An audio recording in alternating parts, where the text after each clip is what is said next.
உங்களுக்கு பேய் பிடிச்சிருக்கு இல்லையான்றது வந்து இப்படிதான் செக் பண்ணுவாங்களா அப்படின்ற மாதிரி தான் இருந்துச்சு. ஆமாங்க, இது வந்துட்டு எங்க இருக்குன்னு அந்த கோவில் நான் போய் கடைசியா நான் சொல்றேன். ஸோ இவருக்கு வந்து பேய் பிடிச்சிருக்குன்னு தான் வந்தாரு. பட் ஆனா அவருக்கு பேய் இல்லையா. இப்ப இவர் ஏன் லெமன் வந்து தலையில வச்சு அறுத்துட்டு இருக்காருன்னா, ஸோ நமக்கு ஏதாச்சும் வந்து கஞ்சிஷ்டி இந்த மாதிரி இருந்துச்சுன்னா ஸோ இந்த கோவிலுக்கு நீங்க வாங்க, இந்த கோவிலுக்கு வந்துட்டு நமக்கு அந்த கஞ்சிஷ்டி எல்லாம் எடுத்து விடுறாங்க. அது மட்டும் இல்லாம நமக்கு ஆவாதவங்க நமக்கு ஏதாச்சும் வந்து செஞ்சிருந்தாலுமே ஸோ வந்து இவங்க இந்த தகுடு மூலியமா எழுதி அந்த மரத்துல நீங்க அடிச்சுட்டு வந்தீங்கன்னா உங்களுக்கு எந்த கெடுதலுமே நடக்காதுன்றதுதான் நம்பிக்கையா இருக்கு. ஸோ அது மட்டும் இல்லாம அன்னதானத்துக்கு அந்த ஸ்கேனிங்ல உங்களால முடிஞ்சது ஏதாச்சும் அந்த கோயிலுக்கு போனீங்கன்னா பண்ணிட்டு வாங்க. ஸோ யாருக்காச்சும் ஒரு வேளை சாப்பாடுக்கு யூஸ் ஆகும்.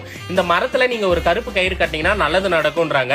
கண்டிப்பா நீங்க அந்த கோவில் எங்க இருக்குதுன்னா நம்ம ஒசூர்ல இருந்து தெகினிக்கோட்டை. இந்த சோழி எதுக்காக போட்டு பாக்குறாங்கன்னா ஸோ வந்து வேலை இல்லாத இருக்கிறவங்களுக்கு அங்க வந்தீங்கன்னா நீங்க எப்போ உங்களுக்கு வேலை கிடைக்கும்ன்றது வந்து கரெக்டா சொல்றாங்க. ஒசூர்ல இருந்து தெகினிக்கோட்டை போற வழியில பஞ்சாக்ஷிபுரம்ன்ற ஒரு வில்லேஜில் தான் இருக்கு. இன்னும் உங்களுக்கு கரெக்டான லொகேஷன் தெரியல, ஸ்கிரீன்ல தர இந்த நம்பருக்கு வாட்ஸ்அப் பண்ணுங்க. கரெக்டான லொகேஷன் நாங்க ஷேர் பண்ணிடுவாங்க.